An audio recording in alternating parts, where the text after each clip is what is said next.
To access SculptGL, we'll open up a web browser and do a Google search for SculptGL, SculptGL, enter, and this is the link that we want.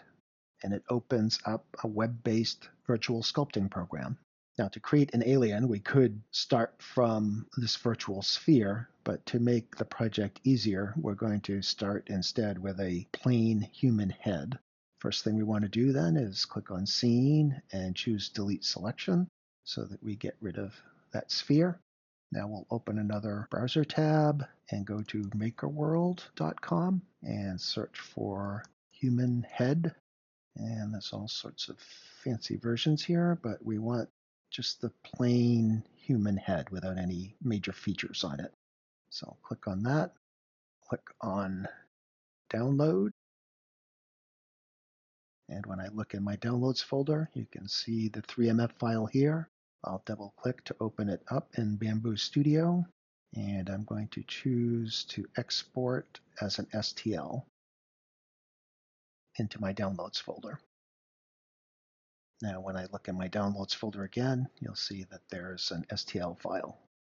I'm going to rename it just head.stl. I don't need both of those STLs. Now going back to SculptGL, we'll click on Files and add an STL. And there's the STL file, so we'll click Upload, and there it is.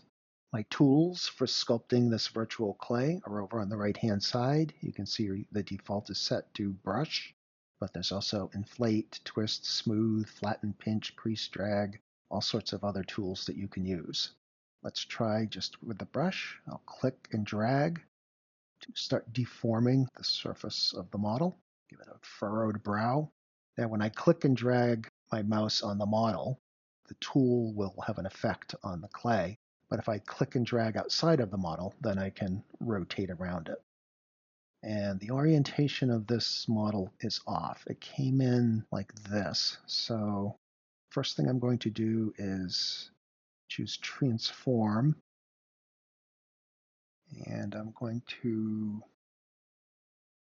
not that one, this one, to stand it up. Okay, now when I go back to Brush and I click outside of the model, it behaves in the way that I think it should. I move from side to side, it rotates that way, and if I move up and down, it rotates that way. Okay, that's fine. So now I'll continue working on this model. I'll inflate the neck muscles. Let's see, I can increase the radius and the strength of this brush so that the effect is more pronounced. I can make quicker changes that way. I'll give this alien some thick neck muscles. Frog pouch, I guess. That's a little bit too much there. You can always go up to History and click Undo, and you can go back multiple steps or go forward multiple steps as well. So let's say I will take down that radius and intensity and just give a slight bump there, maybe a little more. Part of the reason I'm doing this with the chin is I want to avoid using supports if at all possible. So I want to reduce overhangs. The chin has an overhang, the nose, the brow is angled enough that that should be okay on its own. Maybe the ear, but I'm probably going to do something with the ear in a minute anyway. Let's see the nose. Maybe I will push that down instead. I can use smooth to kind of smooth that. But let's see. What about move? Oh, that moves it up and down. Let's see. Flatten. Oh, that's too much. I'll hit Control Z to undo. Let's try the brush with less intensity, and we'll just kind of extend that out. That's not really doing what I want. So you can see this is very much hit or miss, at least for me. I'm not a great sculptor by any stretch. Try drag. That's an interesting effect. The purpose of this exercise is to expose you to the tool. Try smooth. Smooth out the detail of that ear. Let's see. Flatten. Do I want to flatten the back of the head? top of the head. Let's try inflate. Okay, so eventually I could make some horns, I suppose, by inflating. I'll just settle for a bump. Now you'll notice if you do too much alterations of a single area that you'll start to lose some of the smoothness and the detail. If you tap W in the keyboard, it'll show you the wireframe. And you can see there's lots of small meshes around the ear, and that means that you can do a lot of sculpting there. But the area that I inflated, the meshes are much larger. And so the more you work on that particular area and stretch those facets out, the less detailed it will get. You'll start to see jagged geometry. Now we can get around that by clicking on Topology and Subdivide. And you see what happened is it created more facets. It subdivided the existing facets. So I can close that. I'll tap W to get rid of that view. And now I could keep inflating here, and it will be smooth as I go on. And I could remesh as many times as I need to. But I'll settle for this shape. Still don't like that nose, though. What about if I inflate on the side there? Okay, give it some more alien type features, maybe this pronounced cheekbone area. Go back to smooth and kind of make that look a little bit better, a little smoother. You can go crazy as much as you'd like and really work at it. As I say, I'm not a very accomplished virtual sculptor, so I apologize for the poor result here, but you get the idea. Once you have a model that you're satisfied with, just click File and Save as STL.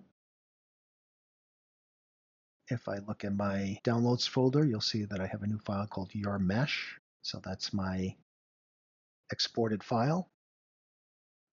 If I go back to Bamboo Studio, I'll click on the model that we had imported earlier and delete it. I'll click to add the new model. I'll add my mesh and click Open. And there it is. Now again, it's been reoriented. It's laying down. So we'll just click Rotate and stand it up. And it has an uneven bottom, so we're going to want to cut this bottom piece off to get a nice flat bottom. And to do that, we'll click on Cut.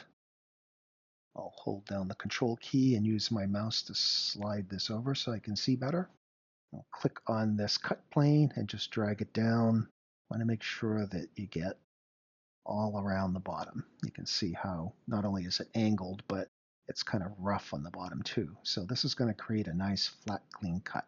It'll create two pieces, object A and B, but we only want to keep the top part. So I'm going to unclick object B, keep orientation.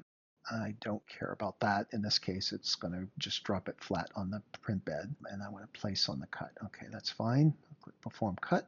There it is. Nice, flat, clean cut on the bottom. Now, just to be sure, I'll right-click on the model and choose Center, so it's in the center. Now, I could slice it and print it as it is. Whoops, I noticed, though, for some reason I have the wrong printer selected. I want the A1 Mini with a 0.4mm nozzle. And I have multiple filaments set up here, too, so I'm going to get rid of those, except for one. I'm going to reset all the settings for just the 0.2mm standard. Okay. All right, so I should be back to defaults, but I'm not going to print this solid. I'm actually going to click on Strength and reduce the bottom shell layers to 0 and the infill to 0. It's just going to be a hollow model. I'll click Print Preview. It'll take 1 hour and 16 minutes to print. And if we look at it, you can see that it's just going to be hollow. It doesn't need all that internal structure. It's not a functional print. And if we use the slider, we can see how it will print. So it'll print faster because it's hollow, but it should still be fine. All that remains now is to export the sliced file and print. Here's the finished print.